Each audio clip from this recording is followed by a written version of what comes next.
The recording device sat on the table between them, its small red light blinking in the darkness of the room. Kethral looked at it for a long moment before turning his compound eyes toward the young journalist sitting across from him. The journalist was barely out of his growth cycle, too young to remember the war, too eager to hear stories of glory and conquest. There would be no glory in this story. Kethral shifted in his seat, and his old exoskeleton creaked with the movement. Deep scars ran across his chest plates, white lines against the dark green of his natural armor. His left arm ended at the elbow, a wound that no medical technology could repair. He was old now, 30 cycles past the war, and every one of those cycles showed in the way he carried himself. "You want to know about the humans," Kethral said. His voice was rough, damaged by years of screaming in his sleep. "Everyone wants to know about the humans." The journalist leaned forward with excitement in his eyes. "The archives say your unit was among the first to make ground contact. You were there from the beginning." "I was there," Kethral agreed. He reached for the cup of bitter tea on the table and wrapped his remaining claw around it. The warmth felt good against his old joints. "I was young then. Stupid. Eager for combat like you are eager for stories." He paused and looked out the window at the gray sky of the Veltorian homeworld. Somewhere out there, past the clouds and the void of space, the humans were still living their lives, building their cities, raising their children. They had moved on from the war. The Veltorians had not. "Tell me about the beginning," the journalist said. "Tell me about Target 7. Kethral closed his eyes. Even after all these years, he could still see it perfectly. The fleet dropping out of faster-than-light travel. The blue and green world hanging in the blackness of space. The confident voices of his fellow soldiers as they prepared for an easy victory. "We called it Target 7, he said slowly. "The humans called it New Montana. It was a farming colony on the edge of their territory. Maybe 50,000 humans living there. Growing food. Raising animals. The High Command chose it because it was isolated, far from Earth, far from help." He opened his eyes and looked at the journalist. "We thought it would be simple. Land. Conquer. Move on." The humans were primitive. They had only been traveling between stars for 200 of their years. We had been doing it for thousands. Our weapons were superior. Our ships were faster. Our soldiers were stronger. The journalist was writing quickly on his data pad. "The reports say the invasion force was impressive. 12 warships, Kethral confirmed. 4,000 ground troops. Enough firepower to crack a small moon. All for a farming colony." He let out a sound that might have been a laugh if it had any joy in it. "We could have conquered their entire world with that force. Or, so we believed." He remembered standing on the observation deck as the fleet approached New Montana. General Vormesh had given a speech about the glory of the Empire, about how the humans would fall like all the others had fallen. 11 species had already bent their knees to the Veltorian Empire. The humans would be the 12th. "I was a lieutenant then," Kethral continued. "Young, proud. I had trained my whole life for combat, and this was my first real mission. I remember looking at the planet and feeling almost sorry for the creatures living there." "Sorry?" the journalist asked. "We intercepted their communications as we approached. Radio signals. Television broadcasts." Kethral's voice grew quiet. "I heard their music. I heard them laughing. I heard their children talking to each other, playing games, singing songs. They had no idea we were coming. No idea that their lives were about to end." He set down his teacup and stared at the table. "I told myself it was necessary. The Empire needed resources. The Empire needed to expand. These humans were simply in the way." The journalist shifted uncomfortably. "And then you landed?" "First we observed. We sent drones to study their settlements. We watched them for 3 rotations, learning their patterns, identifying their defenses." Kethral shook his head. They had almost no military presence. A few local security officers with primitive projectile weapons. Some hunting rifles that the farmers used for pest control. Nothing that could threaten our forces. He remembered the briefing before the landing. General Vormesh had stood before the assembled troops with a map of the main settlement displayed behind him. The general was tall and proud, his exoskeleton polished to a shine, medals covering his chest. The general told us we would be done in 3 rotations. Kethral said, land, secure the population centers, establish control. He said the humans would surrender immediately once they saw our superior force. He said they were a reasonable species, that they would understand resistance was pointless. But that is not what happened, the journalist said. Kethral was quiet for a long moment. Outside, rain began to fall against the window. The sound of it filled the silence between them. No, he finally said. That is not what happened. He reached into his carrying pouch and pulled out a piece of paper. It was old and worn, the edges soft from years of handling. He unfolded it carefully and placed it on the table. The journalist leaned forward to look. It was a drawing made with colored wax sticks, the kind that human children used. Simple shapes formed a picture of 4 figures standing in front of a house. A tall male figure, a female figure, and 2 smaller figures that were clearly children. Above them, a yellow sun smiled down from a blue sky. I found this in one of the houses, Kethral said. On the first day. The family who lived there was already gone. They had fled with the others into the wilderness. But they left this behind. He touched the drawing gently with one claw. I have kept it for 30 cycles. I look at it every day. Why? The journalist asked. Kethral looked up at him with something ancient and terrible in his eyes. To remind myself of what we tried to destroy, and to remind myself of how badly we failed. He pulled the drawing back toward himself and held it in his remaining hand. We thought we were the predators coming to hunt the prey. We had conquered 11 species. We had never been defeated. We believed we understood war. His voice dropped to barely a whisper. We had no idea what predators truly looked like. We had no idea what we had awakened. And by the time we understood, it was far too late. The journalist sat in silence, his datapad forgotten in his hands. The rain continued to fall outside, and somewhere in the distance, thunder rolled across the gray sky. Tell me, he finally said. Tell me what happened when you landed. Kethral folded the drawing carefully and placed it back in his pouch. Then he looked at the journalist with eyes that had seen too much and could never unsee it. Very well, he said. I will tell you about the day we met the humans. I will tell you about the day we learned what fear truly means. He reached for his tea again and took a long drink. His claw trembled slightly as he set the cup back down. It began in silence, he said. That is what I remember most about the first day. The terrible, terrible silence. The dropships fell from the sky like metal rain. Kethral stood among his fellow soldiers in the cargo hold, feeling the vibration of atmospheric entry through his boots. Through the small viewport, he could see the ground rushing up to meet them, green fields, small buildings, roads cutting through the landscape like gray ribbons. The settlement was called Riverside by the humans. A small farming community of perhaps 3,000 people. It would be their first conquest on this new world. General Vormesh's voice came through the communication system. All units prepare for landing. Secure the town center. Round up any humans you find. Minimal casualties if possible. We need workers. The ship touched down with a heavy thud. The cargo doors opened, and bright sunlight flooded in. Kethral raised his weapon and moved forward with his unit, stepping onto human soil for the first time. The air smelled strange, sweet, almost, like growing things and clean water. A gentle breeze moved through the tall grass around the landing zone. Birds sang in the trees nearby, unaware of what was happening below them. Kethral looked around at the peaceful scene and felt a moment of unease. Something was wrong.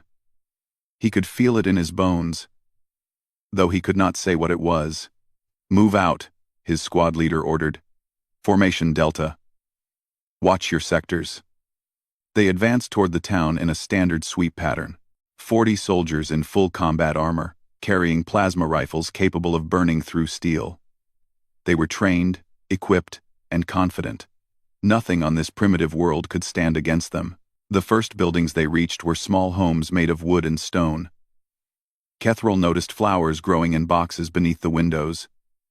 Children's toys scattered in the yards. A ground vehicle sat in one driveway, its doors still open, as if the owner had left in a hurry. "Check the structures," the squad leader commanded. Kethral moved to the nearest house and pushed open the door. Inside, he found a scene that would stay with him forever. The morning meal was still on the table, half-eaten. Steam still rose from cups of dark liquid. A book lay open on a chair, its pages stirring in the breeze from the open door. The humans had been here moments ago. They had fled so quickly they had left everything behind. "Structure clear," Kethral reported. "No contacts." They ran. Similar reports came from across the settlement. Every house was empty. Every building abandoned. The entire population had vanished like smoke in the wind. "They knew we were coming," someone said over the communications channel. "How did they know?" General Vormesh's voice cut through the chatter. "It does not matter. They cannot have gone far. Expand the search. Find them." Kethral's unit moved deeper into the town. The main street was lined with small businesses. A food shop. A place where humans repaired their machines. A building with large windows displaying clothing. Everything was silent and still. Then Kethral noticed movement in the corner of his eye. He turned toward it, raising his weapon. A small animal, furry and four-legged, was walking calmly across the street. It stopped and looked at him with curious eyes, then continued on its way without any sign of fear. Kethral watched it go. Why would the humans leave their animals behind? What were they planning? The answer came without warning. The soldier walking 3 steps ahead of Kethral suddenly fell. There was no sound. No flash of light. Nothing to indicate an attack. One moment he was standing, the next moment he was on the ground with a hole through his chest plate. "Contact!" someone screamed. "We have contact." But there was no one to see. No enemy to fight. Just empty buildings and silent streets. Another soldier fell. Then another. Each one dropped by an invisible force that punched through their armor like it was made of paper. "Where are they?" the squad leader shouted. "Find the shooters." Kethral dove behind a ground vehicle for cover. His hearts were pounding so hard he could hear them in his ears. He scanned the buildings around him, looking for any sign of the attackers. Nothing, just windows and doors and shadows. A sharp crack echoed across the town, and the soldier next to Kethral jerked backward with a spray of green blood. The shot had come from somewhere to the north, but when Kethral looked in that direction, he saw only an empty hillside, covered in tall grass. "Retreat," the squad leader ordered. "Fall back to the landing zone." They ran. The mighty soldiers of the Veltorian Empire, conquerors of 11 species, ran from an enemy they could not see.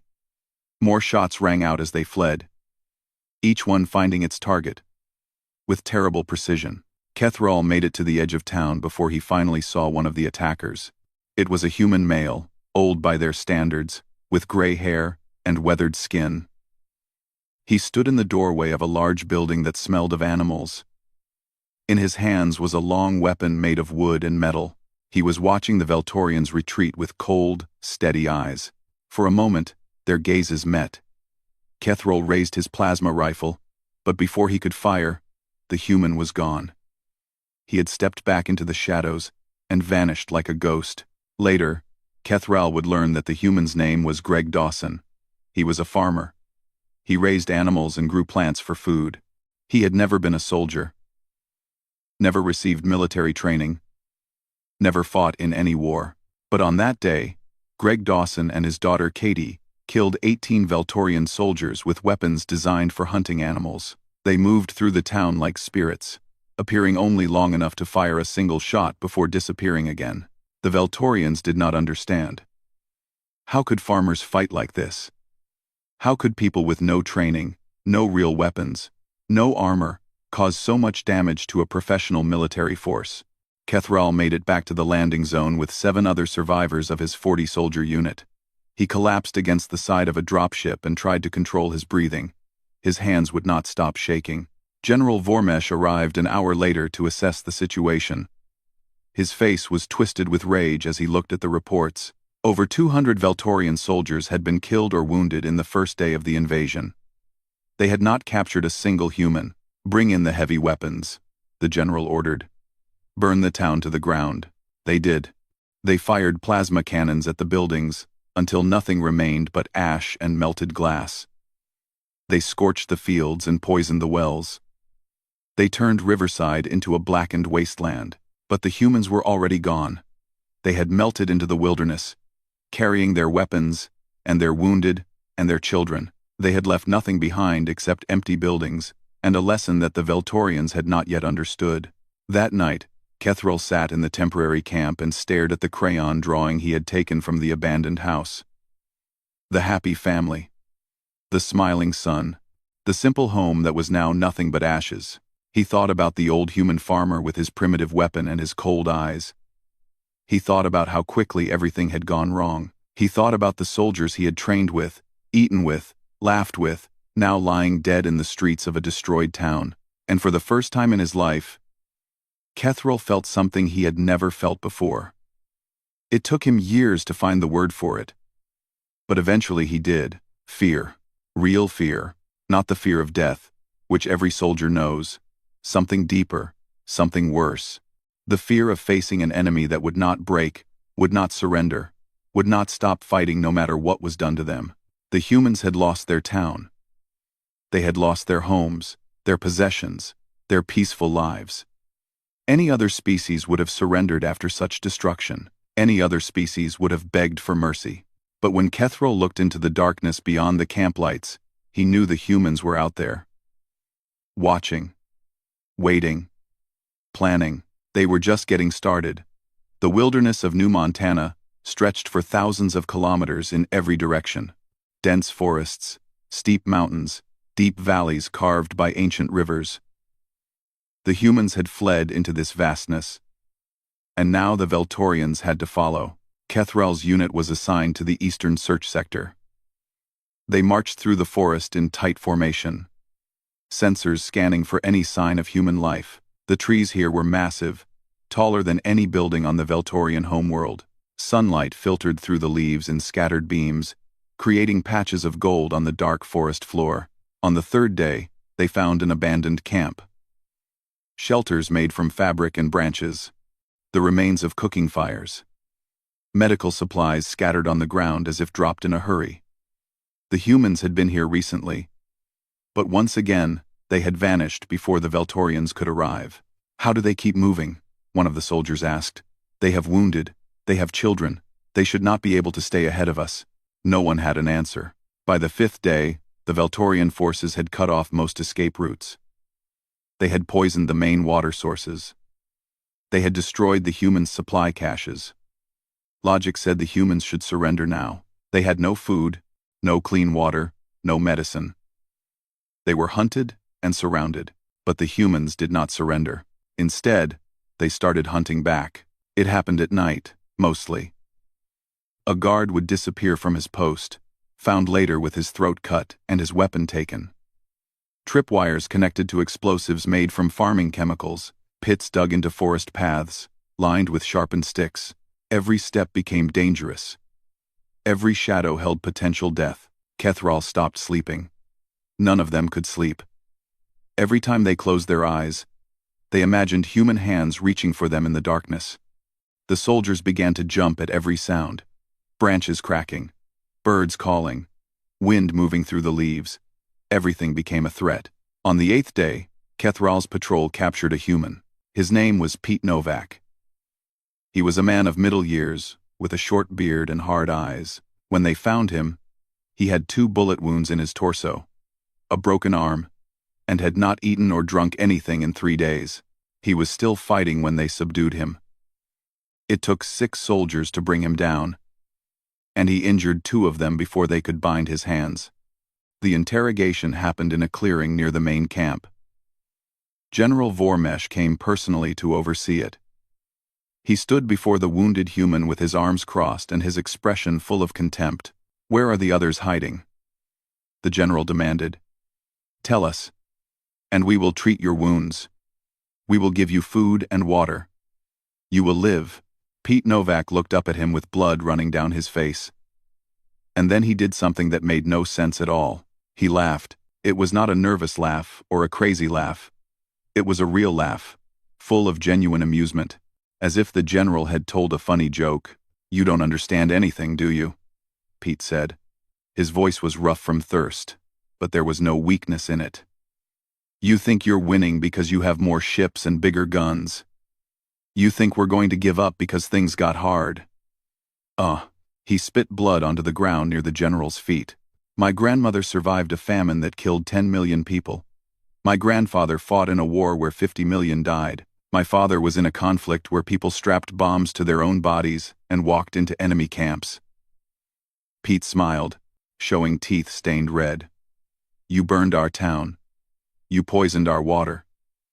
You think that makes us want to surrender?" He leaned forward as far as his bonds would allow.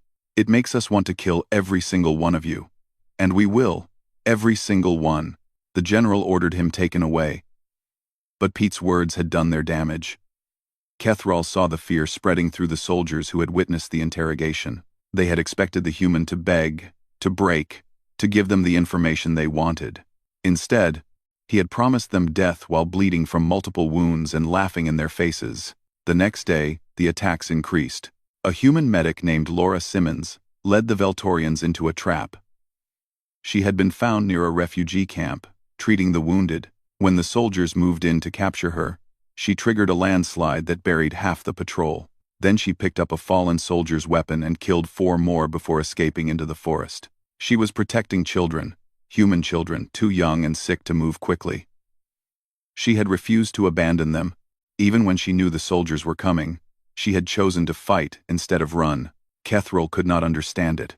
On his world, if a battle was lost, you retreated, you surrendered, you lived to fight another day. But these humans seemed not to care about their own survival. They would rather die than abandon their weak. 3 days later, an elderly human named Howard Bell drove a stolen ground transport into the Veltorian ammunition depot. The vehicle was loaded with explosives. The blast killed 30 soldiers and destroyed supplies that would take weeks to replace. Kethral was close enough to see Howard's face through the vehicle's window in the moment before impact. The old man was smiling. Not a crazy smile, a peaceful smile. The smile of someone who knew exactly what he was doing and had made peace with it.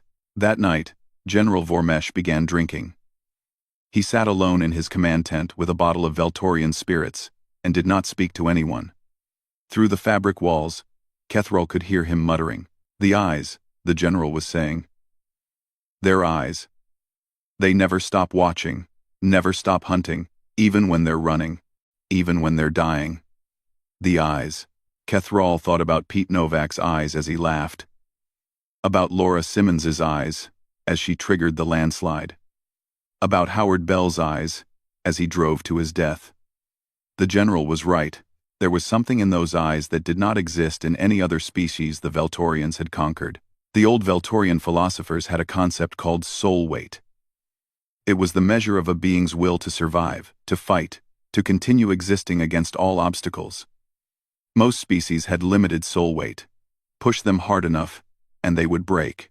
Looking into the darkness of the forest that night, listening to the distant sounds of humans moving through the trees, Kethral realized something that changed his understanding of the universe forever. Humans had infinite soul weight. They simply did not accept death. Not because they did not understand it, but because they refused to acknowledge its power over them. They would fight wounded. They would fight outnumbered. They would fight until their bodies physically could not continue, and then they would find ways to keep fighting anyway. Kethral's people were strong. They were fast. They had better technology and better weapons. But they did not have whatever fire burned inside these strange, soft creatures from a small planet called Earth. And standing there in the darkness, surrounded by soldiers who had not slept in days, Kethral began to understand that they were not going to win this war. They had awakened something that could not be put back to sleep. Something that would follow them across space and time until one side or the other was completely destroyed, and he was no longer certain which side that would be. On the 23rd day of the invasion, the scanners detected ships entering the system. Human ships, coming fast from the direction of Earth. General Vormesh stood in the command center of the flagship, watching the tactical display with bloodshot eyes. He had not slept properly in weeks. The bottle was never far from his hand now. But when he saw the human fleet, some of the old arrogance returned to his voice. 12 ships, he said. Only 12. We have the same number. And our vessels are superior in every way. Alert the fleet. We will destroy them in orbit, and then finish the ground campaign. Kethral was on the surface when the battle began. He watched the sky light up with flashes of weapons, fire, and exploding ships. The ground troops stopped their operations and stared upward, waiting to see their fleet crush the human response. The battle lasted 4 hours. At first, it seemed like the general was right. The Veltorian ships were larger, better armed, and better armored. They destroyed 2 human vessels in the opening exchange, burning them out of the sky with concentrated plasma fire. But then Admiral Nancy Park showed the Veltorians how humans fight in space.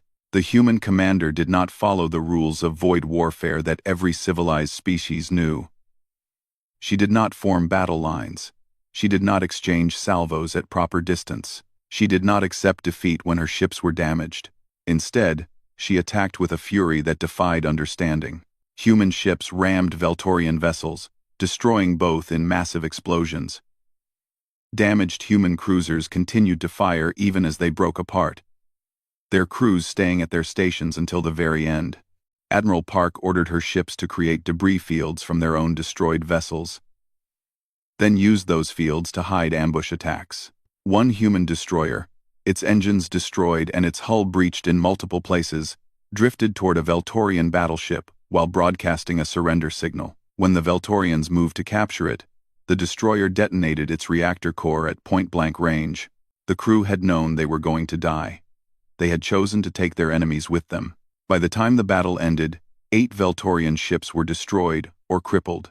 The humans had lost 7 vessels, but they had won control of the orbit, and more importantly, they had landed their marines. Kethral first encountered the human ground forces 2 days later. He was leading a patrol through a river valley when they walked into an ambush. But this was different from the attacks by the colonists. This was professional military precision. The first shots took out the soldiers at the front and back of the column, trapping the rest in the kill zone. Then the humans emerged from the trees on both sides of the river, moving with coordinated grace. Their leader was a compact man with a shaved head and calm eyes. He walked through the chaos of the firefight as if taking a peaceful stroll. His name, Kethral would later learn, was Sergeant Danny Reeves. The fight lasted less than 3 minutes. When it was over, Kethral was the only Veltorian still alive. He had been wounded in the leg and could not run. He waited for the humans to kill him. That was what his people would have done. That was what made sense. Instead, Sergeant Danny Reeves walked up to him, kicked his weapon away, and studied him with those strange human eyes. Then he reached into his pack and pulled out a container of water. "Drink," Danny said, holding it out. Kethral stared at him. "Why?" "Because you're thirsty." The human's voice was flat, without emotion. "And because dead prisoners can't answer questions." The water was cool and clean. Kethral drank it all while human soldiers bound his wounds with their own medical supplies. He could not understand what was happening. These were the same creatures who fought like demons, who never surrendered, who sacrificed themselves without hesitation. Now, they were treating his injuries as gently as they would treat one of their own. Danny Reeves crouched down in front of him and asked one question. "Why did you come here?" Kethral had no answer. The reasons he had believed in before the invasion seemed hollow now. Resources, expansion, glory. What did any of that mean compared to what he had witnessed? Danny nodded as if he understood the silence. "That's what I thought," he said.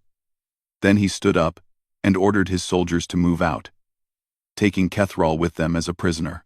The human camp was different from anything Kethral expected. There was organization and discipline, yes, but there was also laughter, singing, soldiers sharing meals and telling stories. One group was playing a game with a small ball, throwing it back and forth and trying to catch it. How could they be so relaxed? They were in the middle of a war. Their people were dying. Their homes had been destroyed. But watching them, Kethral began to understand something about humans that he had missed before. They were not just good at surviving. They were good at living. Even in the worst circumstances, they found ways to be happy, to connect with each other, to create moments of joy in the middle of horror. It was this, perhaps more than their fighting ability, that made them truly dangerous. They could not be broken, because they carried their hope with them wherever they went. A woman approached Kethral's holding area that evening. She wore the uniform of a military medic, and her name tag read, Ro, Beth. She was young, with dark hair pulled back from her face and gentle hands that checked his wounds with professional care. "You're healing well," she said. "The shot missed anything important." Kethral watched her work. "Why are you helping me? I killed your people. I tried to destroy your colony." "I tried to destroy your colony." Beth Ro shrugged as she applied fresh bandages. "You're hurt. I'm a medic. That's what I do. But I am your enemy." She paused and looked at him directly. Her eyes were brown, warm, nothing like the cold fury he had seen in other human faces during battle. "You're a soldier who was following orders," she said quietly. "Most of you probably don't even know why you're really here. Your leaders sent you to die on a planet you'd never heard of, against people who never did anything to you." She finished the bandage and sat back. "That doesn't make me want to help you less. It makes me want to help you more." Kethral did not know what to say. This was not how enemies were supposed to treat each other. This was not how war worked. But perhaps that was the point. Perhaps humans did not fight war the way other species did. Perhaps they understood something about conflict that the Veltorians had never learned. You could hate an enemy, you could kill an enemy, but if you could also show an enemy mercy, you proved that you were fighting for something worth believing in. That night, lying in the prisoner area and listening to the distant sounds of humans singing around their fires, Kethral felt something shift inside him. The war was not over. People were still dying, but for the first time since landing on this planet, he did not feel like he was living through a nightmare. He felt like he was finally beginning to wake up. The war ended on the 42nd day with a complete Veltorian surrender. General Vormesh was found dead in his command bunker, an empty bottle beside him and his service weapon in his hand. He had taken his own life, rather than face the shame of defeat. Many other officers did the same. The proud Veltorian military, which had conquered 11 species across the galaxy, had been broken by farmers and soldiers from a single human colony. Kethral was present at the surrender ceremony, watching from the prisoner holding area as the remaining Veltorian commanders signed the agreement. Admiral Nancy Park represented the humans. She stood straight and calm, her uniform crisp despite weeks of combat, her face showing neither triumph nor hatred. The terms of surrender surprised everyone. The Veltorians had expected punishment. They had expected demands for resources, territory, perhaps even the subjugation of their homeworld. That was how their empire had operated for generations. The strong took from the weak, the victors claimed their spoils. But the humans asked for none of this. Admiral Park presented only 3 demands. First, formal recognition of human territory and sovereignty. Second, a complete withdrawal of all Veltorian forces. Third, the return of all prisoners on both sides. That was all. No reparations. No territory transfer. No humiliation. One of the Veltorian commanders, disbelieving, asked why the humans did not demand more. Admiral Park was quiet for a moment. Then she spoke in a voice that carried across the room. "We did not want this war," she said. "We were building homes, raising children, living our lives. You came to take that from us, and we stopped you. That is enough." She paused, and something hard entered her eyes. "But understand this clearly. We are not sparing you because we are weak. We are sparing you because we are strong enough to choose mercy. Do not mistake that choice for an invitation to try again." The Veltorian commanders signed the agreement without further argument. The prisoner exchange took 3 days. Kethral was among the last to leave. He had been well treated during his captivity, fed the same food as the human soldiers, given medical care when he needed it, even allowed to walk freely within the camp under guard. On his final day on New Montana, Beth Rowe came to see him. She looked tired. The weeks of combat had taken their toll on everyone, but she still had that warmth in her eyes, that strange human kindness that Kethral had never seen in any other species. "You're going home," she said. Kethral looked at her. "I do not understand you," he admitted. "I do not understand any of your people. You fight like nothing I have ever seen. You never surrender, never stop, never give up, but then you show mercy to those who tried to destroy you. How can both things be true?" Beth thought about his question for a while. The sun was setting over the wilderness, painting the sky in shades of orange and red. Somewhere in the distance, a bird was singing. "We're complicated," she finally said. "Humans are always complicated. We can love and hate at the same time. We can fight and forgive at the same time. We're never just one thing." She reached into her pocket and pulled out a folded piece of paper. "I wrote something for you. I don't know if your people have anything like letters, but we humans write things down when we want someone to remember." Kethral took the paper carefully. "What does it say?" "Open it later, when you're home and trying to make sense of everything that happened." She smiled. A genuine smile with no anger behind it. "I hope you find peace. Kethral, I hope your nightmares eventually stop." He wanted to say something meaningful, but no words would come. Instead, he simply nodded and held the letter close as the guards came to escort him to the transport. The journey home was quiet. The other surviving soldiers sat in silence, staring at nothing. Many of them would never speak of what they had experienced. Some would take their own lives in the cycles that followed. The psychological wounds were deeper than any physical injury. Kethral read Beth's letter on the 3rd day of the journey. Her handwriting was neat and careful, each word clearly formed. "Dear Kethral," it said, "I know you probably don't understand why I helped you. To be honest, I'm not sure I understand it completely myself, but I believe that kindness matters, even in war, maybe especially in war. I hope that when you think of humans, you remember more than just the fighting. I hope you remember that we can be gentle too. That we want peace as much as anyone. We just refuse to accept it at the cost of our freedom. Be well, live your life. And if you ever have the chance to show mercy to someone who was once your enemy, I hope you take it." That's how the cycle of hate ends, one choice at a time. With hope, Beth Rowe, Kethral folded the letter and placed it in his carrying pouch, next to the crayon drawing of the human family. He would carry both items for the rest of his life. 30 cycles had passed since then. Now Kethral sat in the Veterans Support Center, his story nearly finished, the young journalist staring at him with wide eyes.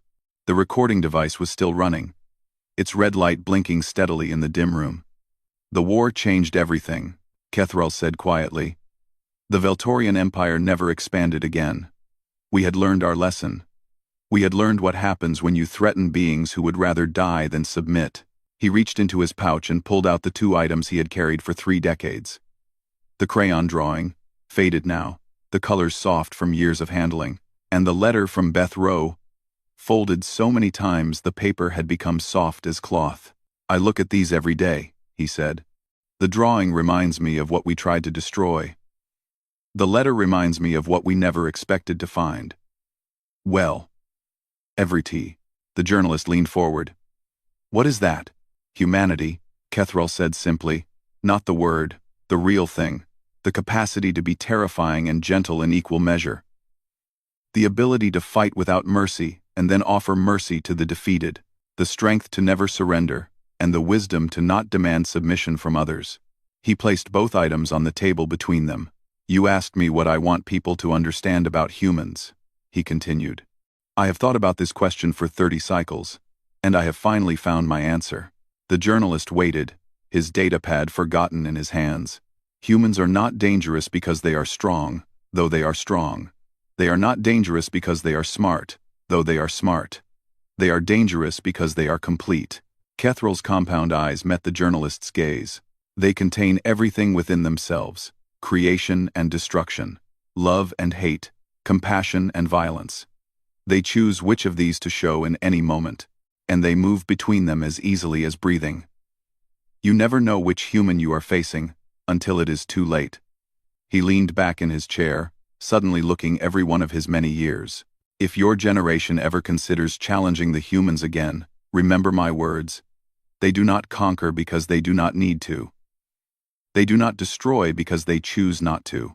But if you threaten what they love, if you come for their homes and their children and their freedom, they will show you the other side of what they are. His voice dropped to barely a whisper. And you will not survive it. The journalist sat in silence for a long moment. The rain had stopped outside, and pale sunlight was beginning to break through the clouds. What happened to the humans you knew? He finally asked. The ones from New Montana? Kethral picked up the letter and held it gently. I do not know. I never went back. I never tried to find them. He paused. Perhaps that was a mistake. Perhaps I should have thanked them properly for teaching me what strength really looks like.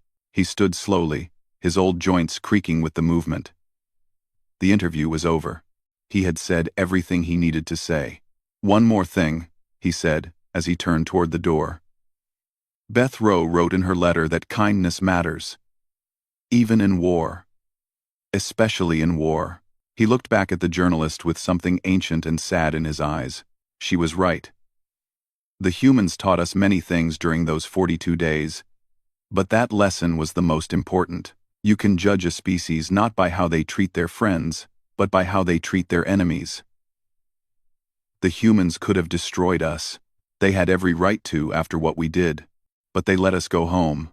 He touched the letter one final time before placing it back in his pouch. That mercy was the most terrifying thing of all. Because it meant they were not fighting out of anger or hatred. They were fighting because they believed in something worth protecting, and beings who fight for belief will never, ever stop. The door opened, letting in the pale morning light. Remember that, Kethral said. Remember them.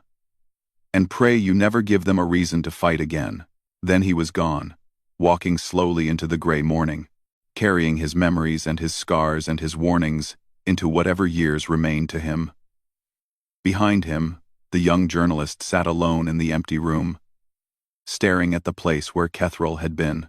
The recording device clicked off. The red light stopped blinking, and somewhere across the vast emptiness of space, the humans continued to live their lives, build their homes, and raise their children, waiting, as they always waited, to see what the universe would bring them next.